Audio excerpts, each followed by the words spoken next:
모두가 궁금해하는 데이터의 모든 것을 알려드립니다. 데이터에 미쳐있는 사람들과 함께하는 데이터 이야기, 데이터홀릭 지금 시작합니다. 와우. 와우. 멤버 소개하면서 시작하도록 하겠습니다. 박 박사님. 네, 자동화 생각에 뇌가 기계로 바뀐 박 박사입니다. 반갑습니다. 반갑습니다. 반갑습니다. 김 팀장님. 네, 데이터 분석으로 밥 먹고 사는 김 팀장입니다. 반갑습니다. 반갑습니다. 반갑습니다. 전 데이터와 글쓰기를 좋아하는 조 과장입니다. 반갑습니다. 반갑습니다. 데이터홀릭 여러분의 후원으로 만들고 있습니다. 카카오뱅크 계좌로 정기 후원해주시는 규동량님, 눈나님, 은은아이칠님, 최승범님, 초록도롱뇽님, 에코자님, 류지연님 감사드리고요. 유튜브로 정기 후원해주시는 JS전 1891님 덕에 저희가 데이터홀릭을 계속 운영하고 있습니다. 데이터홀릭을 후원하고 싶으신가요? 팟빵과 유튜브 공지사항 채널 정보에 후원 계좌가 있습니다. 여러분께서 보내주신 후원금은 녹음, 편집, 컨텐츠 제작에 소중하게 사용하도록 하겠습니다. 데이터홀릭은 데이터 관련 분야의 다양한 소식을 전하는 팟캐스트입니다. 저희 방송에 광고를 넣거나 데이터 관련 교육을 의뢰하시려면 데이터홀릭 숫자 4 지메일 계정으로 문의해 주시기 바랍니다. 방송을 들어주시는 모든 분들께 감사드립니다. 감사합니다. 감사합니다. 근황을 이야기할 게 있다고요? 네. 제가 며칠 전에 김 팀장한테 통화 시도를 했다가 네. 통화 시도에 실패했습니다. 통화를 시도했는데 통화에 실패했다. 네. 그러니까 안 받았다는 얘기죠? 그것뿐만이 아니에요. 아침에 연락했더니 메시지가 저녁 6시에 왔더라고요. 전화했었네라고. 그래갖고 그래? 그래, 그럴 수 있지. 약간 이런 느낌이긴 했어요. 근데 그거 조금 전에 그래서 그거 통화 뭐였어? 라고 물어보시길래 그거 선형회기 쓸 일이 있는데 제 기억이 선형회기. 맞으면 네, 선형회계를 이 데이터에서 선형회계 분석을 쓰기 위해서 앞에 체크해야 될 그 가정들이 있어요. 그래갖고 저는 너무 오랜만에 하니까 다 까먹어갖고 그거 물어봐야지 하려고 하다가 지나갔던 거죠. 근데 저희가 사실 이 데이터의 분석을 넣는 저희 회사의 컨텍스트에서는 전부 그 기계 데이터예요. 그래서 거기에 이제 김 팀장이 와, 그러고 보니까 데이터 엄청 많겠는데? 라고 하더라고요. 그래서 아니, 데이터가 엄청 많은데 방금 우리 전 시간에 얘기했던 여러 가지 그 다른 이 상황을 만드는 변수들이 또 추가로 있잖아요. 그걸 통제해서 실험하는 수준으로 만들면 데이터의 개수가 굉장히 작아져요. 그래서 실제 사람들의 설문조사 샘플 수준 마냥 떨어져 버려서 아주 많아도 그렇게 쓸 수 있는 상태가 아니다. 이런 얘기를 하던 중에 생각이 나서 근황이 있다라고 얘기를 해봤습니다. 고맙습니다. 네. 자발적인 근황 공유 굉장히 좋습니다. 그리고 또 생각나는 김에 갑자기 또 하나 더 꺼내보면 최근에 그 파짓에서 퍼지트론이라고 하는 파지트론이라고 하는 그 새로운 아이디를 그러니까 데이터 분석용 아이디를 새로 지금 퍼블릭 베타 정도에 출시를 했는데 알파인가요? 제가 그건 기억이 잘 안 나네요. 저는 아주 만족스럽게 쓰고 있습니다. 벌써 쓰고 있어요? 저는 그 파짓 쪽 그 소식 RSS스럽게 듣고 있어갖고 그래갖고 이거 나왔는데요 하자마자부터 쓰고 있었거든요. 근데 너무 만족스러워요. 네. 언제 한번 소개를 해주시죠. VS 코드 안 쓰고 퍼지트론만 써요? 둘 다 써요? 아니죠, 둘 다 쓰죠. 네, 안 그래도 유튜브 댓글에 이런 게 나왔다던데 한번 소개해 주세요라고 하셔서 다음에 한번 기회가 되면 해야겠다라고 생각하고 있는 중인데 간단하게만 공유하면 제가 VS 스튜디오 쓰고 싶은데 R 스튜디오에만 있어서 쓰지 못했던 기능이 다 들어가 있습니다.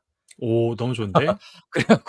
그래서 사실 끝났어요. 저는 좀 데이터 분석 아이디는 무조건 그냥 퍼지트론 쓸 거고 R 스튜디오도 안 쓸 것 같고 그 VS 코드에서 느꼈던 불편함이 다 해결돼 갖고 저는 너무 만족스러워요.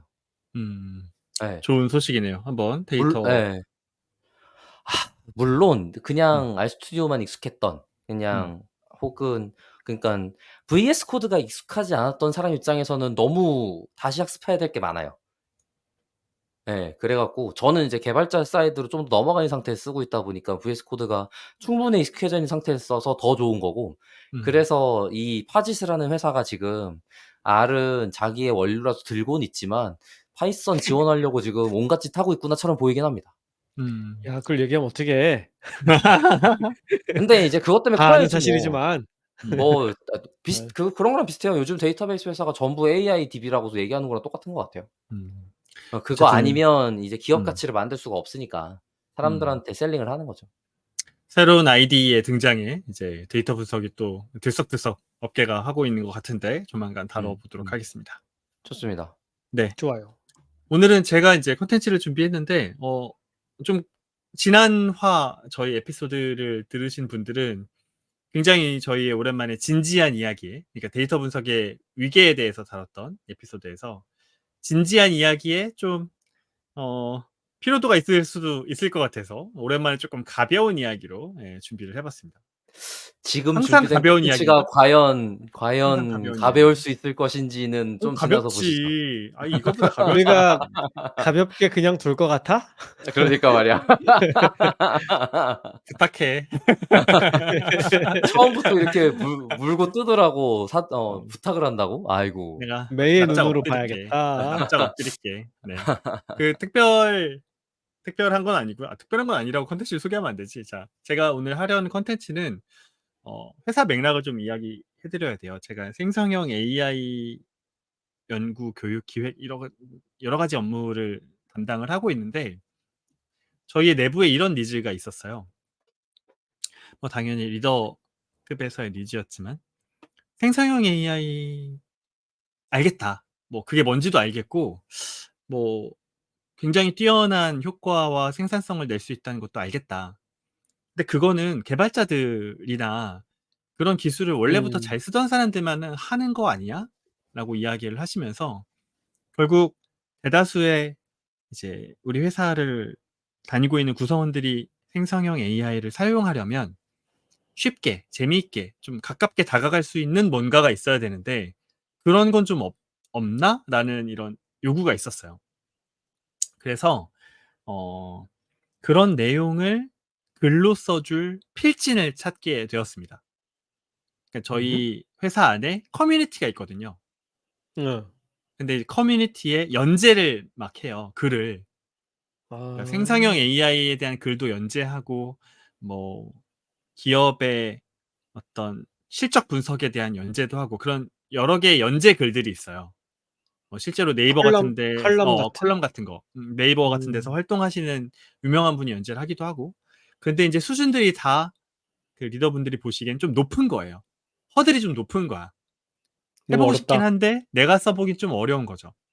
그래서 일상생활에 가깝게 쓸 수 있는 생성형 AI 뭐 이미지를 만드는 것에서부터 여러 가지 쓸 수 있겠죠. 그런 AI를 쉽게 소개할 수 있는 글을 쓸 수 있는 필진을 찾아보자라고 했는데 너무 찾기가 어려웠어요. 네. 너무 찾기가 어렵다. 어려웠어. 찾기 근데 어렵지. 그걸 어렵지. 왜 찾아요? 그런 글을 독려하려고 그러는 거 아니에요, 독려? 써야 사람들한테 그걸 읽게 하고 어. AI를 좀 더 가깝게 받아들일 수 있게 그런 문화를 만드니까 제가 있는 조직이 그런 역할을 하고 있으니까. 그래서 필진을 찾다 못 찾아서 네. "필진 찾기 너무 어렵다."라는 이야기를 주고받던 회의 자리에서 그냥 제가 그랬어요. "그냥 제가 할게요." 이거 봐. 일을 사서 하는 스타일. 그러니까 내가 바보야. 그러니까 이제 필진한테 보여줄 아웃풋 이미지도 없는 거예요, 당시에. 요렇게 해 주세요라고 할 그게 "요런 없었구나. 글을 써 주세요."라는 어떤 수준과 분량과 난이도가 적절한 샘플이 없었어. 그래서 그냥 일단 제가 써 볼게요. 제가 올 한 해는 그냥 제가 써 보고 올 한 해 써본 글을 가지고 새로운 필진을 찾게 되면 그걸 예시로 주자. 그런 의사결정을 하게 됐어요. 어쨌든 제가 그 생성형 AI에 대해서 논의하는 커뮤니티를 담당하기도 하니까 어쨌든 제 일 중에 하나니까 '필진을 찾는 것보다는 내가 쓰는 게 빠르겠다.' 그게 사실 그런 거거든요. 필진에 어떤 글을 써 왔는데 그거를 계속해서 내가 검수하고 피드백하고 하는 것보다는 어차피 뭐 제가 글 쓰는 걸 좋아하니까 '그냥 내가 쓰겠다, 공부 차원에서.' 그렇게 의사결정을 내려서 결국 그런 글들을 쓴 지 인제 한 3 개월 정도 됐어요. 2 주에 하나를 쓰거든요. 음. 근데 컨셉은 음. 그거예요. 어 제목이 일상을 바꾸는 AI예요. 음. 그래서 뭐 생성형 AI를 일상 속에서 썼던 사례를 글로 풀어서 구성원들한테 전달하는 역할을 지금 제가 하고 있거든요. 근데 이게 마침 아이고 제가 그 안 보여, 안 보여. 더워 가지고 문을 열어 놨더니 우리 냥이님들이 자꾸 방으로 침입을 하셔 가지고 좀 덥더라도 문을 닫아 놓겠습니다. 놀아 달라고 계속 해 가지고. 네. 자, 다시 돌아가서 그래서 일상을 바꾸는 AI라는 제목으로 글을 쓰고 있었는데 3개월째. 이거 생각해 보니까 데이터올릭 청취자분들께도 들려드리면 되게 재밌겠다라는 생각이 들어서 당분간 저의 콘텐츠는 생성형 AI를 일상 속에서 어떻게 재미있게 쓸 수 있는지 고런 레벨에서 여러분께 전달을 좀 드리려고 합니다.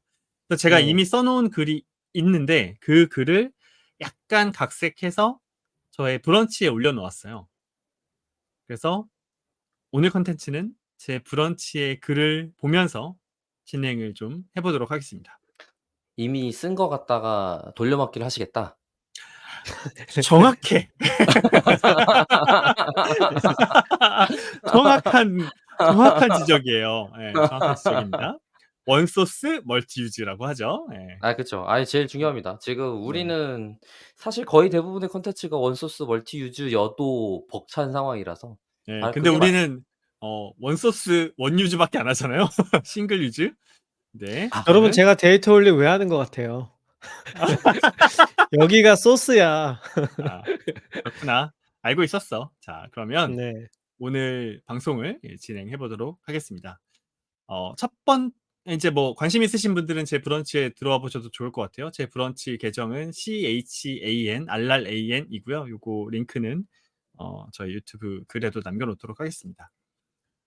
제가 브런치에 여러 가지를 이제 비정기적으로 올리고 있는데 뭐 HR 애널리틱스에 대한 글도 올리고 이제 뭐 AI에 대한 글도 올리고 뭐 에세이도 쓰고 이러고 있습니다. 말씀드렸던 것처럼 일상을 바꾸는 AI라는 제목으로 연재를 하고 있고요.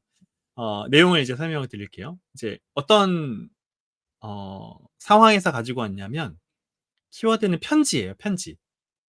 그러니까 여러분들이 살면서 뭐 여러 가지 이벤트를 맞이할 거잖아요. 이제 부모님 생신이라든지 명절이라든지 뭐 지인의 생일, 결혼식 뭐 여러 가지 이벤트를 맞이할 텐데 이런 날들을 생각하면 저는 편지라는 키워드가 떠오릅니다. 편지. 저는 요런 이벤트가 있을 때마다 그러니까 현금이나 선물도 준비를 하긴 하지만 꼭 편지를 써요. 네. 지금도요? 지금도 써요. 그래서 이야, 그래요? 명절에 부모님께 용돈을 드릴 때 편지를 같이 써서 드려요.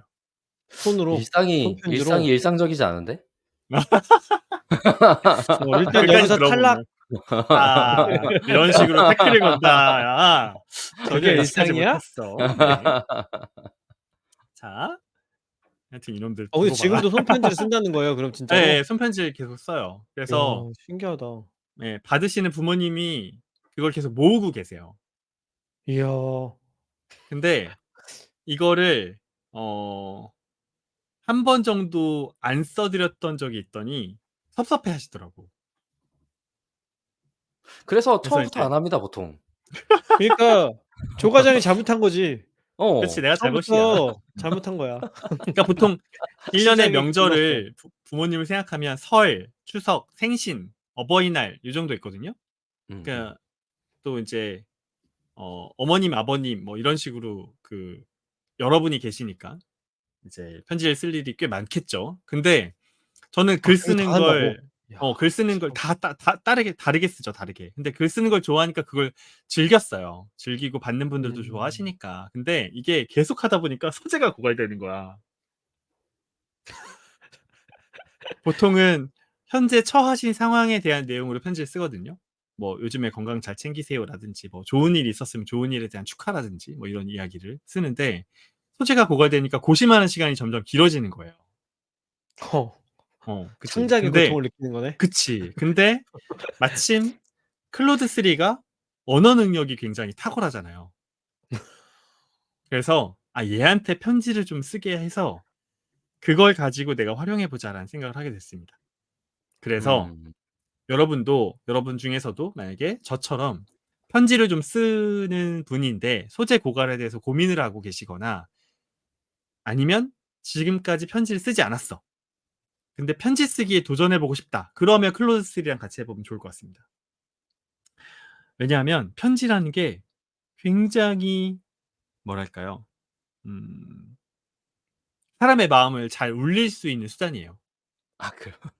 진짜로. 받는 사람의 감동이 좀 달라요. 왜냐하면 요즘에 편지를 안 쓰잖아요. 편지 잘 안 쓰잖아. 니들도 잘 안 쓰잖아. 그러니까 편지를 맞아요. 쓰면 굉장히 효과가 좋습니다. 그래서 보통 이제 네. 뭔가 아내한테 잘못했을 때 반성문으로 쓸 수도 그럴 때 쓰는 있지만 거 아닌가? 네, 어쨌든 좋은 일이 있을 때 가급적 써야 되니까 그런 방법을 제가 이제 공개하도록 하겠습니다. 이 글에는 이제 클로드에 대한 접속 가입에 대해서도 이야기를 하고 있는데 이건 그냥 간단하게 넘어가고요. 유료 버전을 꼭 써야 되냐? 그렇지 않습니다. 무료 버전으로도 충분히 좋은 글들을 만들어낼 수 있습니다. 이제 가입을 하고 나시면 이제 이렇게 What can I help you with? 이라고 이렇게 나오는데 여기에 이제 프롬프트 입력하면 되죠. 첫 번째 예시로 부모님께 드리는 편지를 한번 요청을 해봤어요. 요거 이제 보실 수 있거든요. 이제 이대로 쓰시면 되겠죠. 이렇게 썼습니다. 추석에 엄마에게 용돈과 함께 편지를 드리고 싶어. 호칭은 엄마로 해줘. 엄마의 따뜻한 마음과 품성을 칭찬하는 내용을 써줘. 요 정도는 줘야 돼요. 프롬프트에. 뭘 써달라. 예를 들면 아버지다. 그러면 아버지의 인자하고 뚝심 있는 모습에 어떤 그런 걸 부각시켜서 써줘라든지 아니면 이번 생신은 아버지의 환갑이야 라고 이렇게 좀 특정한 상황은 줄 필요가 있어요. 근데 어쨌든 프롬프트가 길진 않아도 됩니다. 요 정도로 쓰니까 요런 편지를 써줬습니다. 500자 내외로 써달라고 하니까 한번 볼까요? 엄마 안녕하세요. 추석이 다가오면서 엄마께 마음속 깊이 새겨진 감사의 말씀을 전하고 싶습니다. 제가 이렇게 자라날 수 있었던 것은 모두 엄마의 헌신과 사랑 덕분입니다. 이게 편지로 읽으면 좀 자기적이어 보일 수도 있잖아요. 근데 받는 사람은 또 안 그래. 받는 아, 사람은 그래요? 감동이라니까.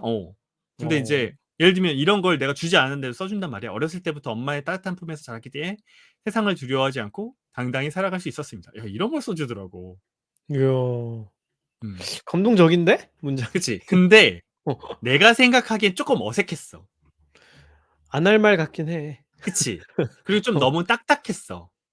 음. 근데 이제 여러분이 글을 쓸 때 보면 이런 결과물이 나왔을 때 보통 하는 행동이 뭐냐면 그래, 이 정도 써줬으면 됐지 하고 요걸 각색하신단 말이에요. 손으로 각색 하게 다시 쓰는 되죠. 거예요, 요 상태에서. 근데 그렇게 하지 않아도 돼요. 이런 글을 보고 아쉬운 점이 느껴지잖아요. 그 내용을 그대로 프롬프트로 쓰세요. 예를 들면 제가 지금 음. 여기서 생각을 했죠. '아 좀 어색하고 딱딱하네.' 요거를 그대로 쓰는 거예요. 요렇게 쓰는 겁니다. '말투가 좀 어색한데 구어체로 바꿔줄 수 음. 있을까?'라고 하면 보세요.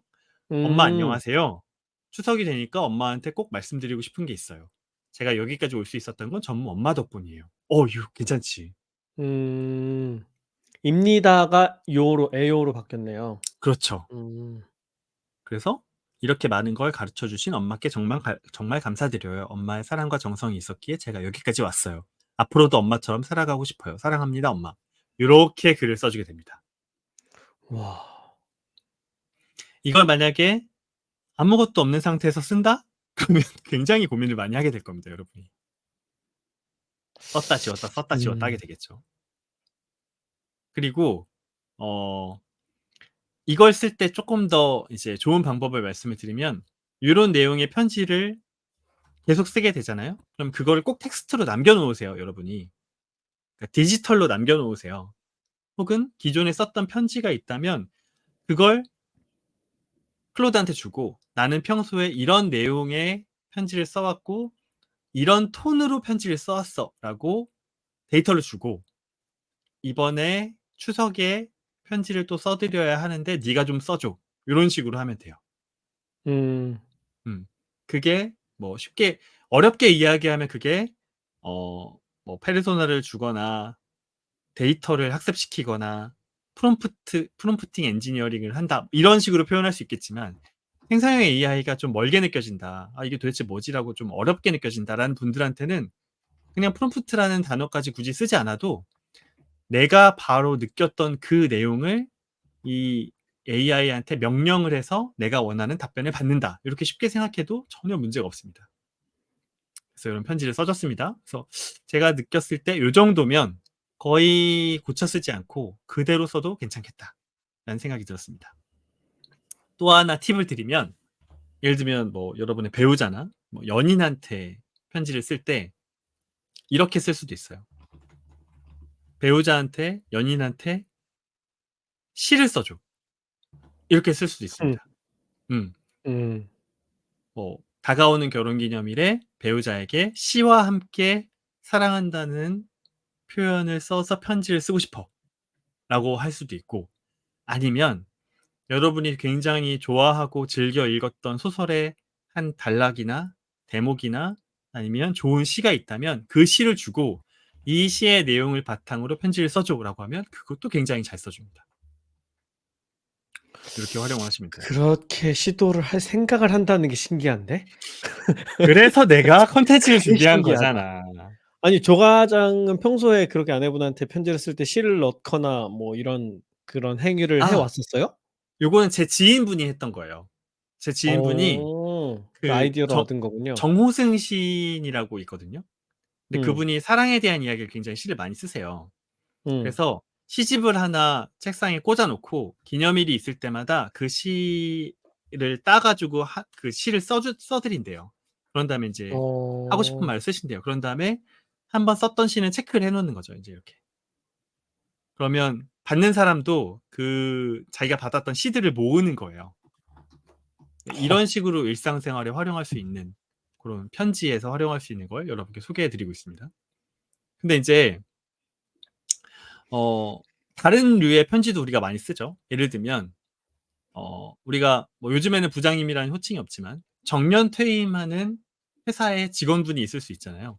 혹은 뭐 최근에 저희 회사에서 있었던 일인데 한 6개월 정도 일하고 계약이 종료되는 뭐 계약직이 있을 수도 있어요. 그죠? 뭐 아르바이트라든지 계약직이 있을 수도 있는데 그분들한테도 편지 한 통 써 드리면 평생 기억에 남겠죠. 네. 예를 들면 "정년 퇴임하시는 부장님에게 작별의 편지를 써 줘. 부장님은 신입사원 시절부터 나에게 많은 도움을 주셨어. 부장님이 정년 퇴임하시고 난 후에 건강하고 행복하셨으면 좋겠어."라는 프롬프트를 주면 이렇게 써 줍니다. "부장님, 정년 퇴임하신 거 진심으로 축하드립니다. 제가 입사했을 때부터 지금까지 저에게 많은 가르침을 주셨잖아요." 하면서 쭉쭉쭉 써 주고 뭐 특히 이런 건 되게 감동적이죠. 처음 입사했을 때 업무도 잘 모르고 서툴렀는데 부장님이 하나하나 알려주시며 친절히 설명해 주셨죠. 어려운 일이 생기면 해결책도 제시해 주시고 방황할 때면 인내심 있게 이끌어 주셨어요. 덕분에 저도 점점 성장할 수 있었습니다. 이런 내용의 글을 써줍니다. 그러니까 이 클로드가 정년 퇴임, 작별, 많은 도움을 줬다, 건강하셨으면 좋겠다, 행복하셨으면 좋겠다라는 키워드만 가지고 생성한 내용들입니다. 이런 거 보면 물론 생성형 AI나 챗GPT 뭐 이런 것들이 데이터 분석도 잘하고 개발도 잘하지만 특히 클로드가 조금 독특하게 좀 뛰어나게 이런 장문을 잘해 준다는 사실을 알 수 있습니다. 물론 약간은 전형적이긴 하지만 요걸 가지고 이제 고쳐 쓰면 되겠죠. 근데 이걸 조금 더 자세히 고쳐 쓰고 싶다 그러면 "내 이름은 뭐고 부장님 이름은 뭐야?"라고 주잖아요. 그러면 "부장님 안녕하세요. 누구예요. 누구누구 부장님 안녕하세요." 이런 식으로 그 이름까지 학습해서 좋은 편지글을 써 줍니다. 요렇게 활용할 수가 있고 더 긴 글을 쓰고 싶다. 정말 분량으로 압도하는 편지를 쓰고 싶다라고 하면 천자를 쓰면 된다. 네, 천자로 써줘. 뭐 이런 식으로 프롬프트를 입력하면 됩니다. 여기까지 괜찮으신가요? 네. 네. 제가 이거를 복사하려고 했는데 로그인이 안 돼 있어 가지고 복사가 안 되네요. 요런 내용을 복사해서 천자로 써줘라고 입력하면 그만큼 긴 분량을 써줄 수 있다는 거 여러분께 좀 공유를 드리고요. 자, 다음은 이런 겁니다. "쓰레기를 버리지 말아 달라는 아파트 단지 내 호소문을 500자로 써 줘." 이런 거 쓸 수 있겠죠. 네. 음. 예를 들면 이런 거죠. 이제 여러분이 뭐 층간 소음으로도 고통을 많이 받고 뭐 흡연으로도 고통을 많이 받고 아파트에 사신다고 하면 단지 내에 어떤 불청결한 환경 때문에도 스트레스나 고통을 많이 받으실 텐데 호소문을 쓰고 싶다. 근데 어렵잖아요, 호소문 쓰는 게. 그럴 때 챗GPT한테 요청하면 호소문을 굉장히 잘 써 준다. 네. 요런 이야기를 드리고 싶습니다. 특별히 바꿀 단어가 없어요. 이제 팟캐스트로 귀로 들으시는 분들을 위해서 요거 하나 읽어 드리면 굉장히 잘 썼어요. "여러분, 우리 아파트 단지의 깨끗한 환경을 지키기 위해 여러분의 협조를 구합니다. 최근 들어 분리수거를 제대로 하지 않거나 생활 폐기물을 불법 투기하는 사례가 많아지고 있습니다. 이는 우리 주거 환경을 해치고 다른 이웃들에게도 불편을 초래합니다. 쓰레기 무단 투기는 아파트 경관을 해치고 악취 및 해충 발생의 원인이 되기도 합니다. 쭉쭉쭉 쓰고 모두가 주인의식을 갖고 솔선수범한다면 아름다운 주거 환경을 만들어갈 수 있을 것입니다. 서로 배려하고 협조하는 자세로 우리 아파트를 청결하게 가꿔 나갑시다. 여러분의 적극적인 동참을 부탁드립니다. 이거를 그냥 쓰레기를 버리지 말아달라는 아파트 단지 내 호소문이라는 것만 갖고 써준 거예요. 음. 이런 만약에 이런 장문을 전문적으로 하는 사람이라고 하면 굉장히 많이 쓰는 표현들이 정해져 있을 거예요. 여러분의 협조를 구합니다. 라든지 여러분의 적극적인 동참을 부탁드립니다. 라든지. 근데 이제 우리는 그런 어떤 레퍼런스가 없고 어떻게 쓰면 좋은 호소문일지 모르는 상황에서는 클로드 같은 걸 쓰면 된다. 그런 사례를 또 공유를 드렸고요. 여러분은 이런 걸 해보시면 좋을 것 같아요. 이제 아까 말씀드렸던 것처럼 결혼하는 10년 지기 친구에게, 유학을 떠나는 어린 동생에게, 졸업을 앞둔 자녀에게 편지를 써본다라고 하면 프롬프트를 던져서 클로드한테 초안을 써달라고 하고 여러분 좀 고쳐보시면 좋겠죠. 근데 이제 오늘은 화면으로 좀 보여드리고 있으니까 실제로 한 두세 개 정도 실습을 해보면 좋을 것 같습니다. 혹시 김 팀장이나 박 박사가 떠오르는 상황 같은 게 있나요? 편지를 쓰고 싶은 상황? 편지를 쓴다면 글을 쓴다. 글을 쓴다면 네. 저는 이런 걸 써볼게요. 어 일단 네. 생각하고 계세요. 저는 이런 걸 써볼게요. 네. 위층 집에 어린아이가 사는 것 같아. 매일같이 층간소음에 시달리고 있어.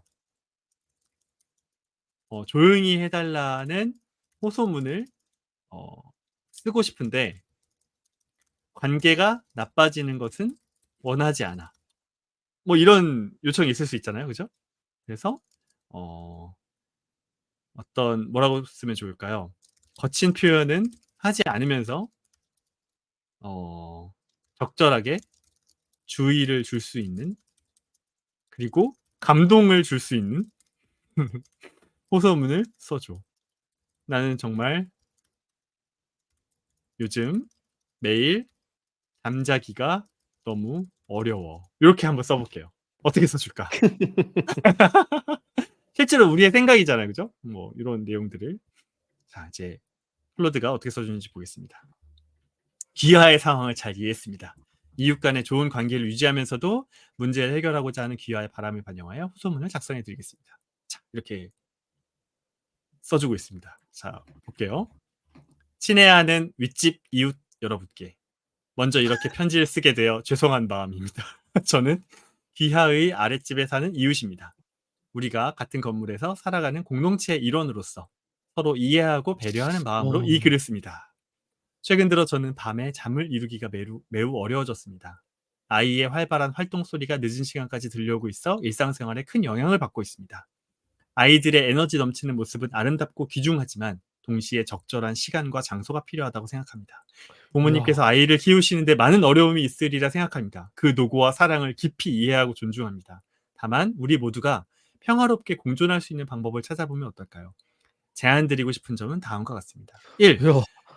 밤 10시 이후에는 조용한 활동을 해주시면 감사하겠습니다. 2. 낮 시간에도 뛰거나 물건을 떨어뜨리는 등의 큰 소리는 가능한 자제해 주시길 부탁드립니다. 3. 아이의 놀이공간에 카펫이나 매트를 깔아주시면 소음 감소에 도움이 될 것 같습니다. 4. 우리가 서로 이해하고 그 다음 끝나고 우리가 서로 이해하고 배려한다면 더욱 화목한 이웃관계를 만들어 갈 수 있을 것입니다. 제 제안에 대해 의견을 나누고 싶으시다면 언제든 열린 마음으로 대화할 준비가 되어 있습니다. 함께 노력하여 모두가 편안하게 지낼 수 있는 환경을 만들어 주시길 희망합니다. 귀하의 이해와 협조를 미리 감사드립니다. 건강하고 행복한 나날 되시기 바랍니다. 감사합니다. 라고 하고 이야. 그렇게 비싸지 않은 작은 과일 같은 거 사서 비닐봉지에 걸어가지고 편지를 쓴다. 야, 이 정도면 화 못 낸다, 그지? 근데 이거 만약에 너무 잘 쓴다. 너무 맨바닥에서 건설같다. 쓴다고 생각해봐요. 이렇게 못 써, 음. 우리가. 너무너무 잘 써주죠. 왜냐면 음. 일단은 화가 나 있기 때문에 그치. 이렇게 쓰기 어렵지. 저렇게 기분 나쁘지 않은 그러면서도 나의 의사를 잘 전달하는 글을 쓴다는 게 정말 쉽지 않거든요. 그쵸. 이거는 뭔가 호소문 전문가한테 요청해서 만든 글 같은 음. 대단하다. 그쵸? 예. 요런 걸 써 봤고 아까 제가 예시로 보여드렸던 거 한번 또 해 볼게요. 내 동생은 나와 7살 차이 나는 남동생이야. 우리는 같은 집에서 20년을 함께 생활해 왔어. 이렇게 맥락을 잘 줄수록 클로드가 좋은 편지를 써줍니다. 그런데 다음 달에 내 동생이 예를 들면 독일로 유학을 떠나서 5년 동안 떨어져 살게 되었어. 나는 동생이 공부를 하는 것뿐 아니라 뭐랄까요? 건강하고 행복한 유학 생활을 하길 바라. 동생에게 동생이 눈물을 흘릴 만한 감동적인 편지를 써줘라고 해볼게요. 어떻게 나올까? 기대되지 않습니까? 눈물을 흘릴 만한 감동적인 편지를 써달라고 하니까 일단 클로드가 되게 대단한 건 나에게 공감을 해줘. 동생과의 이별을 앞두고 아. 계신 상황이 아. 느껴집니다. 네. 동생에게 사용자한테 보내는 일단 감동적인 예. 편지를 작성해 드릴게요. 야, 자 이제 써주는 글을 한번 봅시다.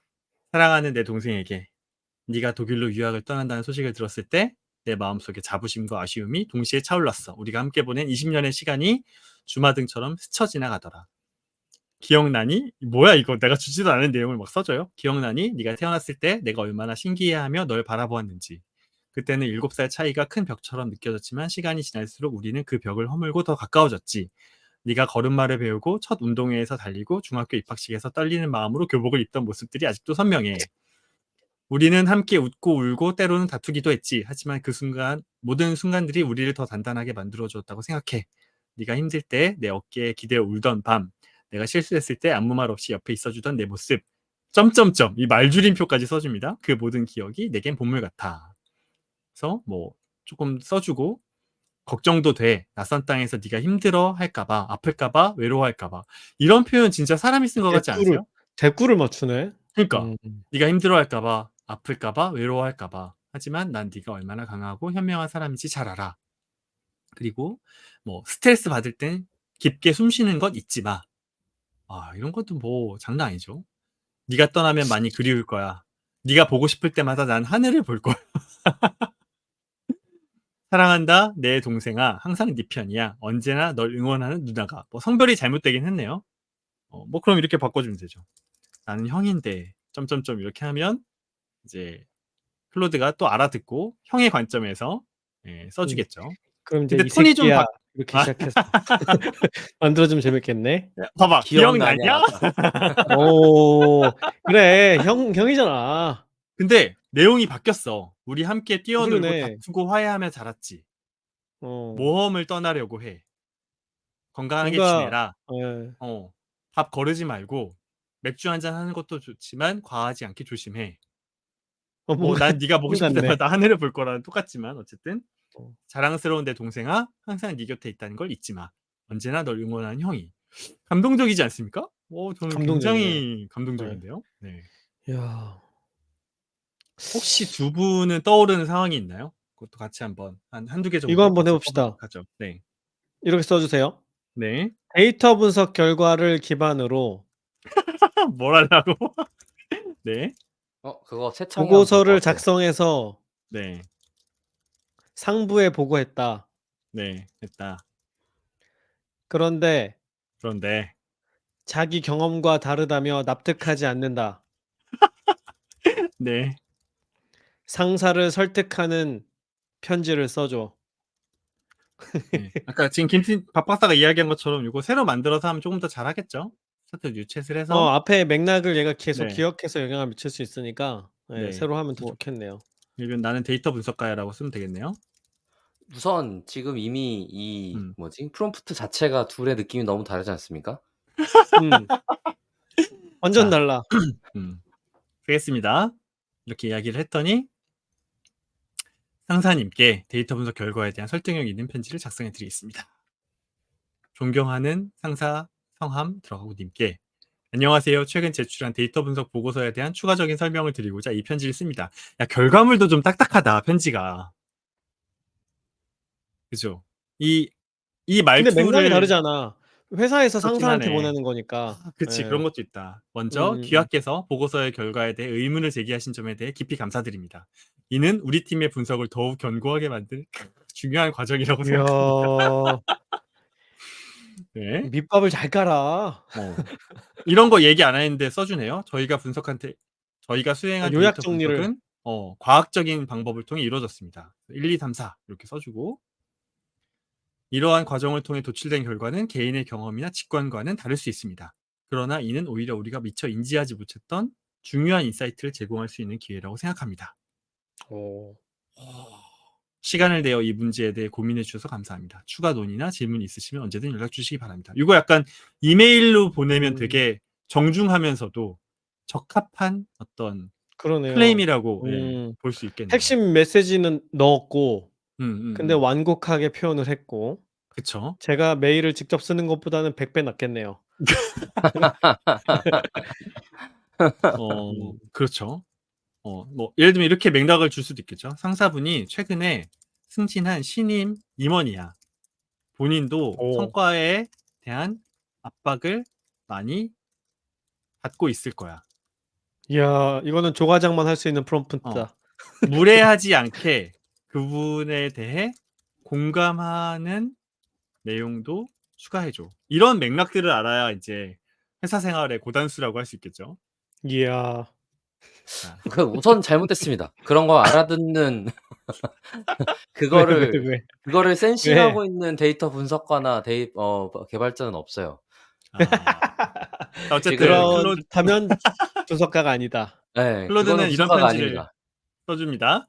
먼저 귀하의 그러니까 뭐 상무님이라고 표현하면 되겠죠. 이거 마음에 안 드네요. 귀하라고 하지 말고 그래. 어 이름도 정해 봐. 이름을 정해 보도록 하죠. 뭐 김상무 상무님이라고 하죠. 그래. 저 이름을 장명 센스조차도 정확하게 이야기해 줘. 김상무 님이고 직책은 상무야. 김상무 상무님 이렇게 호칭하면 돼. 여러분 근데 프롬프트가 어려운 게 아니에요. 그냥 물론 프롬프트의 정석인 뭔가의 그런 논리적인 구조도 있지만 그냥 대화하듯이 하면 돼요. 이렇게 귀하라고 하지 말고 이름 정확하게 얘기해 줘. 김상무 상무님 이렇게 호칭하면 돼라고 이야기를 해서 써 줍니다. 김상무 상무님. 김상무님의 최근 승진을 다시 한번 축하드립니다. 새로운 직책에서의 책임과 도전이 상당할 것이라고 생각합니다. 이런 시기에 우리 팀의 성과가 김상무님의 리더십을 뒷받침할 수 있기를 진심으로 희망합니다. 이 이야. 정도 쓰면 고단수야 진짜. 이야. 저런 말 어떻게 해? 네, 이야. 이런 식으로 이런 거 있잖아. 저희는 김상무님께서 직면하고 계신 도전과 압박을 잘 이해하고 있습니다. 우리의 분석이 김상무님의 의사결정을 돕고 궁극적으로 회사의 성과 향상에 기여할 수 있기를 바랍니다. 그러니까 이런 내용들 있잖아요. 우리 팀의 목표는 항상 가장 정확하고 유용한 정보를 제공하여 김상무님의 성공적인 리더십을 지원하는 것입니다. 김상무님의 피드백은 이 목표를 달성하는 데 매우 중요한 역할을 합니다. 그러니까 우리는 당신을 위해 일하고 있어요. 당신의 피드백은 우리 조직에 도움이 될 거예요. 김상무님의 리더십 아래에서 함께 일할 수 있어 영광입니다. 라는 말을 생성형 AI가 써주고 있습니다, 여러분. 네. 아니 근데 제 메일의 요지는 그거였는데 납득하지 않는데 어떡하냐는 그 얘기 들어가 있어요 지금? 한번 그러면 그 부분을 이야기해 볼까요? 잠깐만. 음. 우선 여기 뭐지? 있긴 해. 있네. 있기는 있네. 해. 예예예예.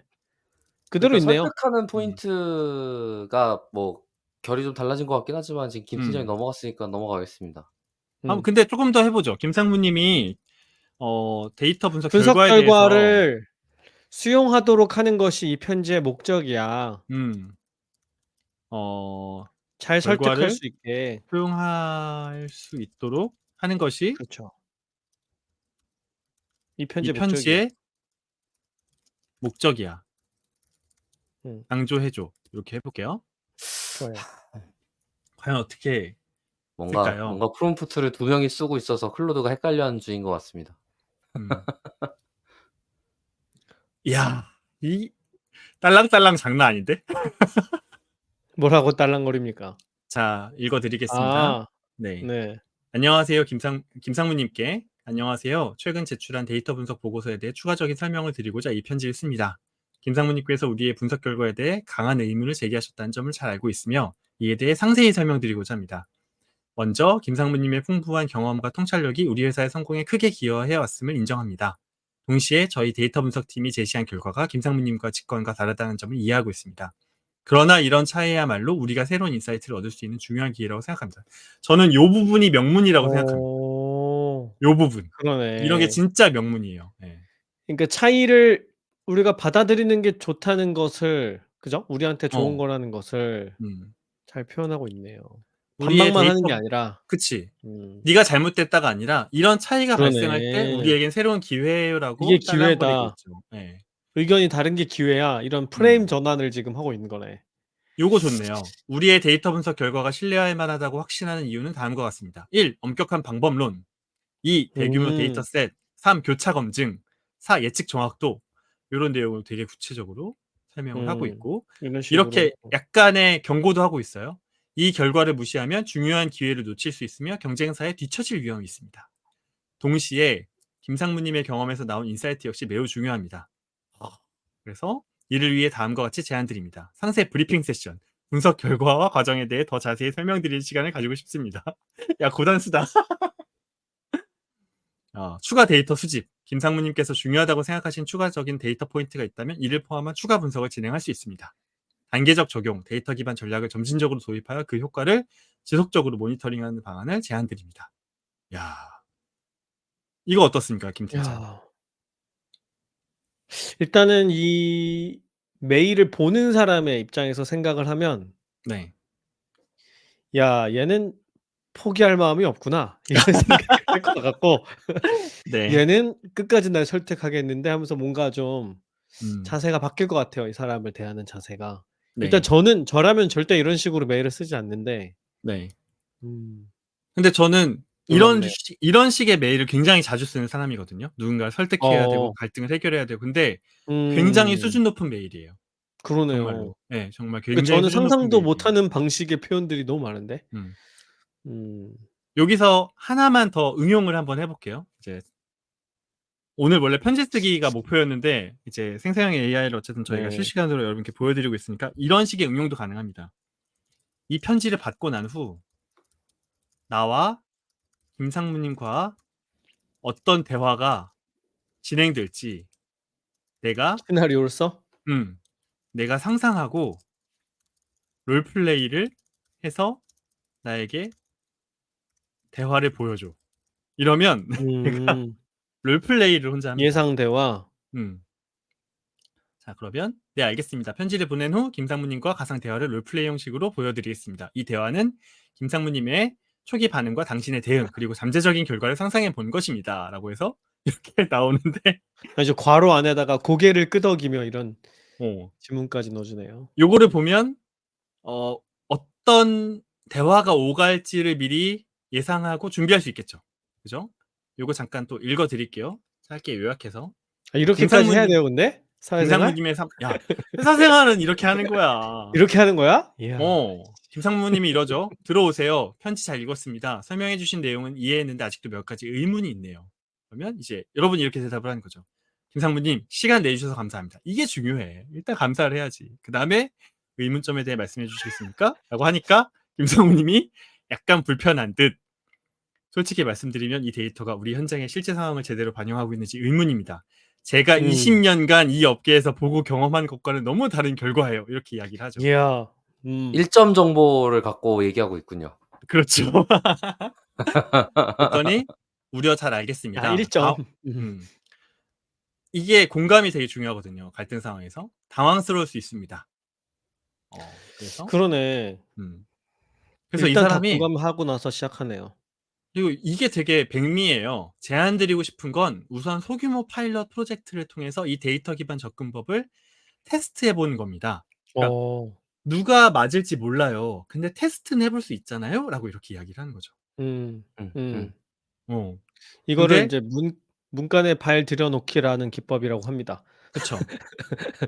근데 인제 회복이라고 하자. 김상무님이 음. 걱정하잖아요. "괜찮은 아이디어 같은데 팀에 미칠 영향이 걱정됩니다."라고 하니까 여러분 이런 말을 할 수 있는 겁니다.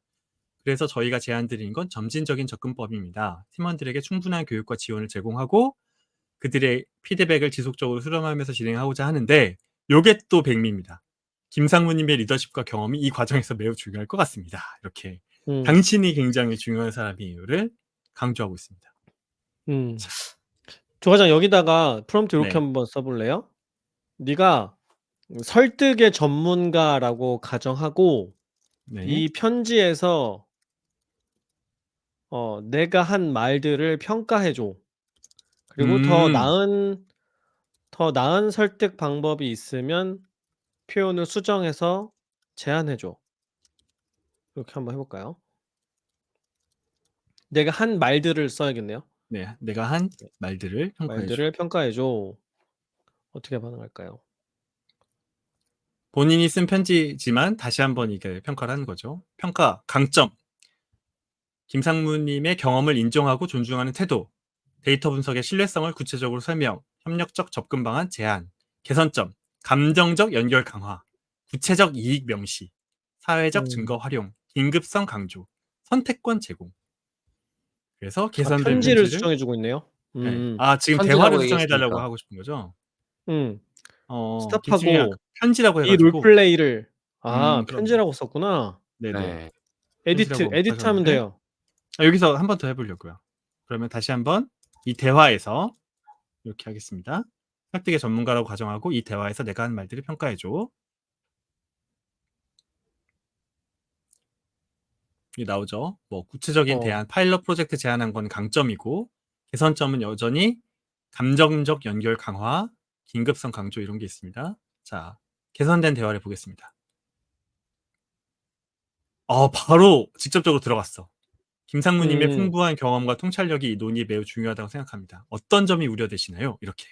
그렇죠? 음. 그리고 이걸 먼저 언급해 버렸어. 그러니까 김상무님이 제가 20년간 이 업계에서 보고 경험한 건 너무 다른 결과예요라고 했을 때 그걸 받아 쳐준 거야, 요거에. 커뮤니케이션 음. 기법에서 봤을 때. 바로 그 얘기를 듣고 그 그치. 말과 관련된 이야기로 이어준 거군요. 그렇죠. 음. 그리고 요거는 그 커뮤니케이션 기법 중에 계속해서 질문을 던지는 거예요. 내가 대답을 하는 게 아니라 "뭐가 네. 가장 효과적이라고 생각하시나요? 어떤 점이 가장 우려되시나요?" 요렇게 음. 던지는 게 커뮤니케이션 기법입니다. 음. 음. 계속 계속 질문으로 끝나고 질문으로 있어. 끝나고 있어. 그쵸. 말을 하게 유도하고 있는 거예요. 보세요. 계속 질문하네? 김상무님께서는 예. "뭐가 가장 시급하다고 생각하세요?" 김상무님의 경험을 바탕으로 어떤 지표를 주의 깊게 봐야 할까요? 요거 되게 사소한 커뮤니케이션 기법인데 이야. 자꾸 상대방을 호칭하는 것도 상대방을 좀 흔들 수 있는 기법 중에 하나예요. 매우 간교한데? 아 그렇죠. 뭘 또 간규씩이나. 간교한데? 예. 지금 다 질문형으로 바뀌어 버렸어요. 그죠? 아니 질문하면서 사실은 본인이 음. 원하는 방향으로 지금 끌고 가고 있는 거잖아요. 그니까. 그러니까 어느 정도 유도 질문을 하고 있는 거지. 대단하지 않습니까? 예. 아주 구워 삼는구만 상 김상무를. 네. "함께 일하게 되어 영광입니다."라고 끝나고 있습니다. 음. 네. 잘한다. 직장 생활 쉽지 않죠? 하지만 챗GPT 음. 혹은 생성형 AI 그 클로드와 저는 그래서 이런 걸 함께라면 보면은 할 수 있다. 그냥 네. 네. 빨리 네. 내 뇌로 들어왔으면 좋겠어요.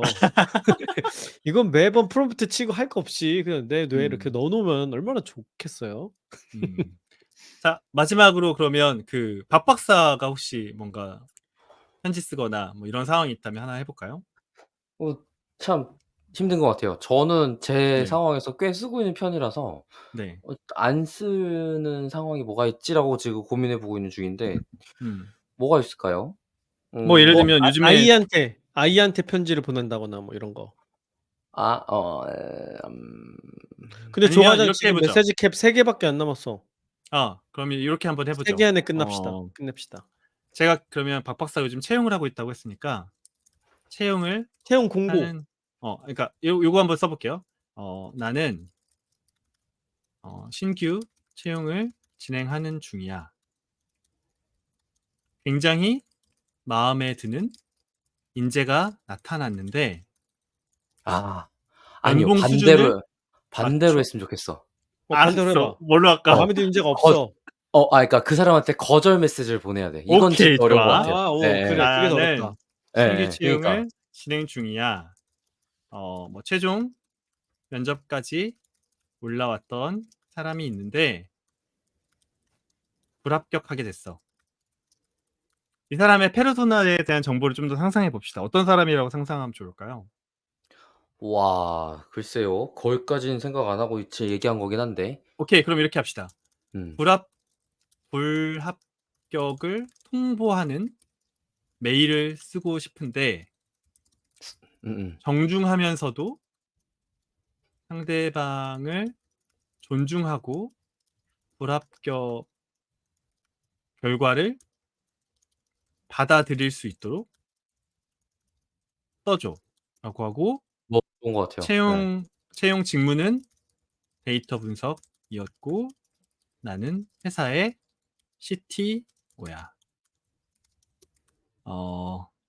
이 사람 이름은 김신입이고 나는 박박 CTO인 박박사야. 이렇게 해보겠습니다. 그러면 어떤 편지를 써줄까? 불합격 통보 메일을 정중하고 배려심 있게 작성해 드리겠습니다. 김신입께 안녕하세요. 회사 CTO 박박사입니다. 먼저 저희 회사의 데이터 분석 직무에 관심을 가지고 지원해 주신 점 그리고 긴 채용 과정에 성실히 임해 주신 점에 대해 진심으로 감사드립니다. 오랜 시간 신중히 검토한 결과 아쉽게도 이번에는 김신입님을 최종 합격자로 모시지 못하게 되었음을 알려드립니다. 이는 결코 김신입님의 능력이나 자질이 부족해서가 아닙니다. 다만 현재 저희 팀의 구체적인 필요와 맞지 않아 내린 어려운 결정이었습니다. 면접 과정에서 보여주신 열정과 전문성은 매우 인상적이었습니다. 김신입님의 데이터에 대한 깊은 이해와 분석 능력은 앞으로 커리어에 큰 자산이 될 거라 확신합니다. 비록 이번에는 함께 일할 기회를 갖지 못했지만 김신입님의 역량과 열정이 다른 곳에서 빛을 발할 것이라 믿습니다. 앞으로의 커리어에 행운이 함께하길 진심으로 기원합니다. 추후 저희 회사에 적합한 포지션이 생긴다면 다시 한번 지원 기회를 가져주시기 바랍니다. 김신입님의 행보에 좋은 일이 가득하시기 바랍니다. 감사합니다. 요거 좀 전형적이다. 그러네. 어. 왜냐면 구체적인 정보가 안 들어갔으니까 그런 것 같다. 그리고 인사팀에서 굉장히 전형적으로 보내는 불합격 통보 이메일이에요. 그니까. 뭐 좀 모범적이기도 전형적이지 하지만. 않게 할 방법은 있어요? 그렇게 한번 써봅시다. 이 그러니까 사람의 이 정보를 고민을 좀 넣어주거나. 아니 그렇게 안 해도 이렇게 프롬프트 박사가 던져볼게요. 지금 네가 써준 건 인사팀에서 내보내는 전형적인 불합격 메일이야. 오히려 이 메일을 받아보면 성의 없다고 느끼고 기분이 나쁠 거라고 생각해. 이 정도로 맥락만 설명해 주도록 하죠. 개선해줘 라고. 그럼 과연 어떻게 받아들일까요? 진정성 있는 메일을 작성해 보겠대.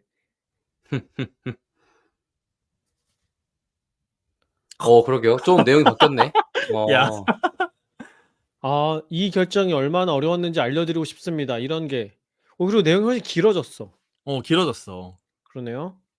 이런 표현이 들어갔어요, 여러분. 긴 고민 끝에 내린 결정이지만 안타깝게도 이번에는 김신임님을 저희 팀의 일원으로 모시지 못하게 되었습니다. 이 결정이 얼마나 어려웠는지 꼭 알려드리고 싶습니다. 그리고 되게 구체적으로 들어가죠. 면접에서 보여주신 SQL, 쿼리 최적화 기술과 A/B 테스팅에 대한 깊은 이해는 정말 인상적이었습니다. 이런 이야기를. 그리고 개인적인 조언도 하고 있어요. 어떤 기술을 학습하시면 좋을 것 같습니다. 이렇게. 조금 나아졌죠. 네. 그러니까 이제 예시들을 준 건데, 그러니까 실제 면접 상황까지 왔었다면 면접에 참여한 사람이 알고 있는 정보도 있을 테니까, 네. 그죠? 이렇게 메모해 둔 것들 이런 거 주고 반영해서 써달라고 하면은 더 구체화될 수 있겠네요. 그쵸. 요런 식으로 저희가 이제 실습을 한번 진행을 해봤습니다. 아유. 자, 이제 훌륭합니다. 다시 한번 요 내용을 왜 준비했는지에 대해서 설명을 드리면 제가 이제 일상을 바꾸는 AI라는 이름으로 저희 내부 조직에 연재를 하고 있고 그리고 여러분도 쉽게 생성형 AI 이제 저희 사례에서는 클로드를 보여드렸죠. 클로드를 통해서 편지를 쓸 수가 있는데 편지라는 건 단순히 뭐 가족이나 뭐 연인 관계 주고받는 것일 수도 있지만 호소문을 쓴다든지 직장에서 쓴다든지 누군가를 설득하기 위해 상사를 설득하기 위해 쓸 수도 있다라는 걸 예시로 보여드렸고 편지를 쓴 뒤의 상황도 우리가 롤플레이를 해가면서 이 이후의 상황에 어떻게 대처해야 되는지도 생성형 AI가 여러분께 가이드를 줄 수 있다. 근데 그 수준이 굉장히 높다라는 걸 여러분과 함께 실습해 보면서 전달을 드렸습니다. 자, 여기까지가 제가 준비한 내용이고요. 두 분의 패널 분의 소감을 듣고 오늘 방송 마무리할 수 있도록 하겠습니다. 근데 아까 그 조 과장 부모님께 쓴 편지 있잖아요. 클로드로 쓴 네. 거 실제로 보내드렸어요? 네. 그래요? 그거 뭐라고 좀 각색해서 보냈어요? 보냈어요. 각색해서. 어. 조금 이제 수정을 가미했죠. 그런 다음에 보내드렸어요. 음. 좋아하셨습니다. 뭐라고 반 그래요? 네. 근데 한 가지 드는 생각은 이렇게 마음을 담았어야 하는 편지를 AI로 쓰는 게 맞나? 그게 그 무슨 사실을 부모님도 알고 계시나?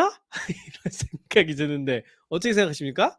오늘 방송은 1주일만 유지하고 삭제하도록 하겠습니다. 이 방송을 부모님께서 보실 수도 있잖아요. 조 과장이 생성형 AI로 쓴다더라. 그다음에 농담한 거고요. 그 네. 챗GPT를 쓰지 않고 클로드를 쓴 이유는 뭐예요? 둘 다 테스트를 해 봤거든요. 음. 근데 저는 이제 글을 많이 쓰는 사람이니까 그 미묘한 톤의 차이가 좀 느껴지거든요. 음. 근데 클로드가 쓴 결과물들이 제 마음에 더 들었어요. 쪼끔 더 감성적이고 쪼끔 더 음. 호소력이 있었어요. 음. 챗GPT는 논리적으로 또 잘 써 주긴 하거든요. 근데 제 마음에 들진 않았어요. 감성 터치가 아쉽다. 네. 결국 사람의 마음을 음. 움직이는 건 바람직한 방향이니까 내 이야기를 들으세요라고 해서는 사람이 마음을 움직일 수가 없어요, 편지든 이메일이든. 결국은 상대방에 음. 대한 이해와 공감과 감성 터치거든요, 설득하려면. 근데 그걸 클로드가 그런 잘해 주더라고요. 면에서 네. 음. 똑같은 프롬프트일 때 네. 그렇다는 똑같은 거죠? 프롬프트일 때도. 그렇군요. 네. 그래서 김 팀장의 소감은? 예. 일단 저는 이게 참 조 과장이 프롬프트 쓰는 거 보면서 네. 진짜 같은 도구라도 누가 쓰는지에 따라서 참 기능이 다르다. 그런 생각을 해서 왜냐면 저도 AI 그렇게 자주 쓰지만 뭐 클로드 메일을 붙잡고 살지만 이거를 한 번도 부모님께 편지 쓸 때 써야겠다는 생각을 상상도 못 해 봤거든요, 저는. 왜냐면은 그래요? 평소에도 편지 자체를 쓰지 않으니까. 음. 업무 이메일 그래서 쓸 때는 어떻게 해요? 업무 이메일 쓸 땐 쓰죠. 음. 간혹 쓰는데 아 그래요? 부모님한테 편지를 쓴다거나 뭐 아내한테 쓴다거나 할 때 쓰겠다는 생각을 이제 못 해 봤으니까. 그래서 이게 음. 참 '같은 도구라도 누가 쓰느냐에 따라 많이 다르다.' 하는 생각이 들었고 저도 인제 요긴하게 썼던 이런 개인적인 경험을 업무와는 관련 없는 걸 말씀드려 보면 한 번 예전에 말씀드린 적이 있는데 예전에 제가 되게 블루투스 이어폰을 큰맘 먹고 꽤 좋은 걸 산 적이 있었어요, 비싼 거를. 근데 얘가 고장이 난 거예요, 금방. 근데 이 회사가 이제 수입 회사라 AS가 잘 안 되는 거야. 그래서 음음. AS 접수도 이메일로만 받고 AS 접수를 했는데 한 달 넘게 응답이 없는 거예요. 검색을 해 음. 봤더니 이 회사가 이런 걸로 문제가 많이 되는 회사였어요. 음. AS 접수하고 나서 나 몰라라 하는. 그래서 인제 이메일을 써야 되는데 이거 쓰기가 너무 싫은 거예요.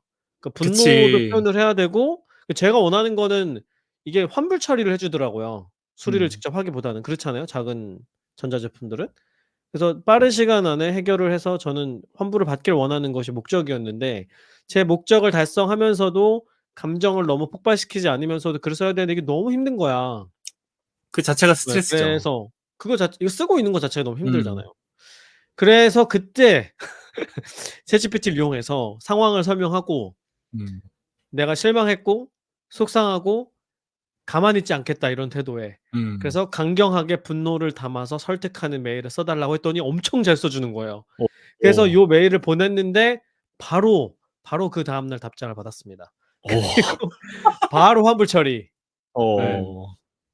그래서 특히 이렇게 하기 싫은 글 쓸 때, 쓰기 싫은 글 음. 쓸 때 특히 글쓰기와 관련해서는 도움을 받을 수 있다는 생각이 들었고 뭐 즐거운 글쓰기야 내가 하면 되지만 그다음에 인제 또 간혹 제가 운영하고 있는 페이스북 데이터 분석 커뮤니티에 독자분들이 질문을 올리실 때가 있어요. 그럼 나는 어떻게 하면 되는지 답을 알아. 근데 이 답을 하는 게 너무 귀찮아. 고럴 때 질문을 고대로 긁어서 챗GPT한테 주고 답을 해 달라고 하면 네, 문제도 설명해 주고 해결하는 코드도 작성해 줘 가지고 완벽한 형태로 답을 만들어 줍니다. 저는 그걸 음. 그대로 복사해서 댓글에 붙여 넣기를 하는 거죠. 그럼 저도 만족스럽고 질문하신 분도 만족스럽고. 네. 뭐 질문하신 분이 간혹 데이터릭을 보는 건 문제가 되겠군요. 아니요. 저는 그래서 그 챗GPT한테 질문하시면 더 친절한 답을 얻으실 수 있다고 이렇게 댓글로 음. 다는 편이에요. 그다음에 음. 독자분들한테 질문 받을 때도 네, 이런 식으로 응용을 하고 있습니다. 왜냐면 이게 그렇군요. 되게 반복되거든요. 음. 그 뉘앙스만 조금 다를 뿐이지 반복되는 문제들이기 때문에 요렇게 하기 싫은 거 할 때 뭐 음. 거절 메일을 보내거나 뭐 사과 메일을 쓴다거나 뭐 반성문을 쓴다든가 뭐 이럴 때 쓰면은 유용하지 않을까. 음. 네, 그런 생각입니다. 좋습니다. 박 박사는 어떻게 들으셨나요? 뭐 한 가지만 정정하자면 지금 클로드는 소넷 3.5라는 모델이 최신 모델이고 그 네. 오픈AI의 챗GPT-4, GPT-4 5 그러니까 옴니. 옴니쯤 되는 예. 그쯤에 해당되는 모델인 것 같아요. 그래서 그게 음. 저도 그때부터 클로드 쓰고 있거든요. 그래서 저는 지금 GPT랑 클로드랑 항상 2개 다 띄워 놓고 항상 동시에 넣고 2 가지 결과 중에 맘에 드는 쪽 걸로 그냥 연장하는 형태로 일을 하는 것 같아요. 근데 뭐 코드 넣는 건 너무 당연하고 문제 음. 상황 때 문제 디버깅이나 추적이나 가능성들 탐색해 달라고 하는 것도 뿐만 아니고 뭐 최근에 쓴 것 중에는 제가 그러니까 그러고서 항상 쓰는 것 중에는 제가 오픈 소스 활동을 좀 하니까 제가 쓰는 도구들 쪽에 이슈를 쓸 때가 있어요. 음. 근데 그걸 음. 한글로 쓰겠어? 영어로 써야지? 그치. 거기다가 음. 그래서 문제 상황이랑 로그랑 다 던지고 내가 겪었던 거 다 설명한 다음에 "이거 GitHub 이슈로 이슈를 영어로 써 써 달라. 줘." 예. 야. 그러면은 그 과학적 절차와 근거와 맞게 짜자자자작 맞춰서 써 줘요. 음. 음. 이야. 그러니까 제가 검수만 한번 하면 돼. 심지어 검수 어떻게 해? "이거 정확한 의미 그대로 직역해 줘." 그러면 음. 한글로 보고 파악하면 돼요. 음. 맞게 음. 됐구나. 오케이." 약간 이런 식이에요. 그래서 그 이슈 쓰는데 저는 굉장히 도움 많이 받는 편이고요. 음. 음. 예. 그리고 그러면은 인제 그 검토를 AI가 하겠죠. 그치. 그거하고 뭐 코드에 반영하는 것도 AI가 하겠고. 그렇지. 사실 실제로 그렇게 쓰고 있는 조직들이 있고 저도 최근에 음. 시도해 보고 있는 중이긴 해요. 그러니깐 오. 어 예. 코드 리뷰만큼 만만하게 쓰기 좋은 것도 없어서 고것도 음. 하고 있는 중이고 또 딴 얘기긴 한데 그 맨 앞에 있었던 뭐지? 저희 포지트론이 음. VS 코드 베이스인 게 무슨 장점이냐면 코드 재생성 코드 생성 쪽 AI로 있는 이제 GitHub 코파일럿이 대표적일 텐데 고 위치에 대응되는 다른 도구들이 굉장히 VS 코드 익스텐션으로 많이 나왔어요. 근데 R 코드도 다 그냥 그렇게 쓸 수 있게 된 거죠 그러니까. 그냥 요걸로 바꾸기만 함에 따라서. 그래서 그런 음. 것도 도움 많이 받고 있는 거죠. 저는 그래 갖고 제가 지금 쓰고 있는 코드에 제가 쓰는 거에 음 최근 거만 하나 공유하면 저 회사에 있는 것 중에 그 슬랙의 자동 기능 중에 쓰지 못하는 되게 미묘한 기능이 하나 있었거든요. 그러니깐 어느 채널에서 뭐라고 말하면 딴 채널에 공유해 줘야 돼. 음. 예. 근데 별거 아닌데 어디 없어요. 그래서 그냥 "이 목적을 달성하는 슬랙봇을 만들어 줘." 하고 "실행한 결과물 공유하면서 바꿔 줘."를 핑퐁, 핑퐁, 핑퐁, 핑퐁 하고 올리고 끝냈어. 아무 생각도 안 하고. 예. 그래서 그런 것들이 좀 정말로 저한테는 그냥 이걸 프로 가지고 있는 것만으로도 진짜 주니어 하나 시키는 것 음. 같은 음. 상황이어서 저한테 무슨 문제로 남았냐면 그 일을 정확하게 무엇인지 알아야 하는 것. 음. 그리고 계속 일을 제 머릿속에서 바꿀 수 있어야 돼요. 여러 음. 개를 동시에 해야 되니까. 하나를 집중해서 하고 있으면 얘가 응답 나오고 고치는 데까지를 그냥 무의미한 시간 동안 기다리고 있는 상태가 되더라고요. 그래서 문제를 추적해 나가거나 그러니까 지금 방금 오늘 같은 시간의 것이 저한테 또 인상적이었던 게 그건데 조 과장이 글을 쓰고자 하는 목적과 그림과 방향성이 자기한테 명확하게 있는 상태에서 시킨 것과 그렇지. 예. 그러니까 '그 상태여야지 시킬 수 있어.' 같은 느낌이 맞아. 더 많이 강화되는 것 같아요. 맞아요. 음. 음. 아무것도 모르는데 시켰을 때는 그거에 맞아. 대한 결과물 평가가 안 되니까 잘 된 음. 건지 쓰면 되는 건지 어떻게 해야 되는지에 대한 감각이 여전히 안 생기는 것 같고 내가 평 원하는 게 뭔지를 내가 알아야 돼. 맞아요. 그러니까 음. 평가를 해 줘도 마찬가지인데 평가를 해 줘조차도 전문가로서 해 줘라고 했을 때 그게 좀 와닿지 않을 때가 좀 많다고 해야 될까요? 그래 갖고 음. 근데 이제 또 저는 그게 이제 제 이전 모델들의 경험이었으니까 '아 맞아. 저렇게 쓰는 게 있었지. 다시 한번 해 봐야겠다.'라는 생각을 이번 시간에 했던 것 같아요. 음. 그리고 마지막으로 덧붙이면 조 과장이 지금 언어 모델을 이용해서 어 하는 법이라는 콘텐츠를 만들고 있는 중이고 거기에 여러 가지 소스를 쓰고 계신 중인데 뭐 이미 그럴 것 같긴 하지만 어 '그거조차 쓰라고 해야 되지 않나?' 라는 게 먼저 드는 그렇지. 생각인 것 같아요. 예. 그러니까. 네. 응? 무슨 말이에요 그게? 그거조차? AI를 그 쓰는 법에 연재를 관련된 글을 AI로 쓰면 되잖아요. 아. 뭐 그럴 수 있죠. 네. 이미 그렇게 한 거 아니야? 아니 사실 그렇게 해서 연재가 몇 개월 돼서 완성이 되고 맨 마지막에 그게 공개돼 있는 게 제일 좋은 거죠. 근데 음. 여기에서 예. 간과하지 말아야 될 점은 일단 요 정도 수준의 글을 쓰는 건 제가 재미로 하는 거다. 그럼요. 그건 이해하고 그렇죠. 있습니다. 그쵸, 예. 그쵸, 그쵸. 취미로 하는 거기 때문에 아직까지는 안 쓰게 예. 하고 있는데 만약에 이게 취미라는 의미가 좀 퇴색되고 나에게 너무 업무처럼 다가오게 되면 당연히 밥박사가 그 제시해 주신 방법으로 하게 될 것 같네요. 그 그러면 부모님께 편지 쓰는 건 업무 같은 거구나. 그래서 아니에요? 자, 오늘 맞아. 방송은 그리고 이것으로 아니야, 마치도록 아니야. 안 돼, 안 돼, 안 돼. 왜 대답해 보시지 왜? 에이. 자, 데이터릭은 더 재미있는 콘텐츠를 한 개만 더 끝낼게요. 네. 제가 채용하다 보니까 생기는 저의 소위 애로사항이 뭐가 있냐면 링크드인 글쓰기거든요. 음. 어. 예. 페이스북에서의 감각과는 좀 다르게 써야 돼서 좀 그러니까 태도를 셀프 맞춰서 써야 되니까. 그리고 자기 검열이 좀 많이 들어가는 형태로 글을 쓰게 되더라고요. 그러니깐 그렇죠. 페이스북이나 이런 뭐 데이터올릭이나 저는 제가 뭔가 제 온라인 활동 중에 제가 검열하고 하는 게 거의 없는데 링크드인은 링크드인은 그게 그렇죠. 회사의 이미지이기도 하다 보니 좀 신경 쓰이는 건 맞는 것 같아요. 맞아. 예. 맞아, 맞아. 그러다 보니 링크드인에 쓰시는 분 중에 한 2분 정도가 저한테 눈에 띄게 특이했는데 한 분이 그동안 자기 쓴 글을 다 넣어서 "내가 쓸 법하게 글을 써 줘." 1 번. 그다음에 "요 음. 관련된 주제를 쓸 건데 주제를 계속 계획해 줘." 그리고 음. "그 계획된 주제로 글을 써 줘."를 계속 핑퐁을 몇 번 하고 걔로 글을 계속 쌓아 놓고 있다가 예약 퍼블리싱을 하는 것 같더라고요. 그런 음. 분이 한 분 있고 또 다른 한 분이 요즘에 이제 언어 모델이 핫하니까 언어 모델 논문 소개니 뭐니를 다 요약한 거 이런 걸로 글을 쓰시는 분이 한 분 계세요.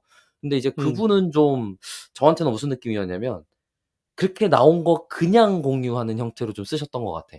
이 둘이 좀 감각이 달라요. 음. 그러니까 조 과장만 해도 좀 전에 했지만 결국에는 윤문이나 첨삭을 좀 했잖아요. 근데 그분은 전혀 안 하고 그냥 넣으신 것 같더라고요. 그래서 그게 아 티가 이거 나는구나. 그럼요. 왜냐면 음. 맨 앞에 당장 맨 앞에 클로드만 해도 조금 전처럼 "아 그렇군요. 뭐 이렇게 해 보겠습니다." 같은 걸 하고 시작하잖아요. 그것까지 그냥 다 그것까지? 붙여놓으셨더라고. 예. 그럼 읽어 음. 보지도 않으셨나 보네. 모르겠어요 거기까지는. 그래서 저는 음. 그게 굉장히 불편했어요. 음. 그것조차 하지 않고 올린다고 같은 느낌이었단 말이에요. 음. 그래 갖고 음. 그거를 쓰면서 저는 그러지는 않겠습니다. 최대한 링크드인에 쓸 때는 생성형 안 쓰고 제가 제 아니면 소스인 그게 채로 제가 최대한 포스팅 쓰고 자체가 아예 자동화된 건 아닐까? 그것까진 전혀 아예. 모르겠어요. 어. 근데 어쨌든 벚꽃조차도. 근데 그걸 보고 제가 느끼는 바가 있고 뭘 했냐면 맞아. 나도 링크드인에 글 주기적으로 써야 되는데 이걸 써 봐야지.'라고 생각하고 해 봤거든요. 근데 하나도 마음에 안 드는 거예요.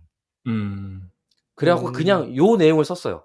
다른 분이 되게 그렇게 해서 콘텐츠 생산도 많이 하고 좋아 보이는데 저도 해 보려고 했더니 마음에 안 들더라. 그래 갖고 그냥 저는 아직은 당분간은 진정성 있게 쓰는 게 더 중요하다고 생각해서 "제가 직접 쓰겠다."라고 하니깐 친구들이랑 좋아요가 되게 좀 많이 늘었습니다. 음.